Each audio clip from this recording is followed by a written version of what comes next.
अरे आज तुमचा भाऊ कसा काय गेला ITI मध्ये?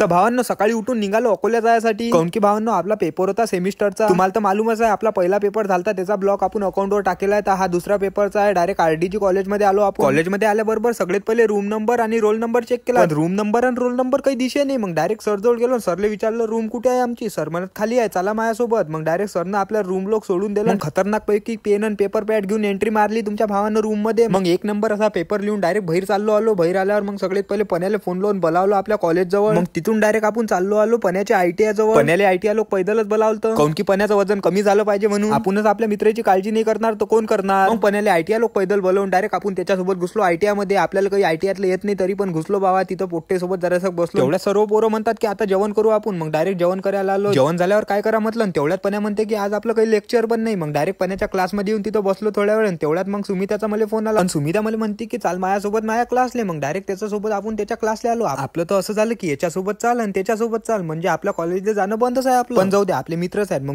मित्राच्या कामात नाही येतील तर कोणाच्या कामात येतील. थोड्या वेळ क्लासला बसलो. तेवढ्यात मी सुमिताला म्हटलं की मला घरी जायला लागते अर्जंट. मग तिथून डायरेक्ट आपण निघालो गाडीजवळ जायसाठी. आपल्या गाडी तर होती आपली ITI उभी. मग ITI गाडी काढून सगळ्यात पहिले आलो राजकमलवर. तिथं सगळ्यात पहिले चहा पेला. मग राजकमलने केला टाटा. बादशाह वाजव रे तू आता. फिर देखो झटपट फटाफट लक्ष्मी जी घर के अंदर प्रसन्न होके अंदर आएंगी. झटपट फटाफट झटपट फटाफट.